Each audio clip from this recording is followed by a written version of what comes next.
Siguro yung mga magulang natin noon, ayaw na ayaw tayong malingat sa paningin nila dahil inaabot ng buwan o taon bago nila tayo makasama ngayon.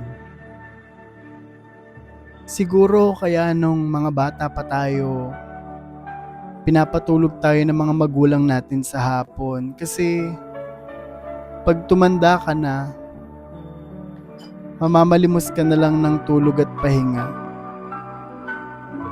Siguro kaya tayo pinapakain ng mga masustansyang pagkain noon para sa pagtanda natin, mas malakas nating haharapin yung mga pagsubok ng buhay.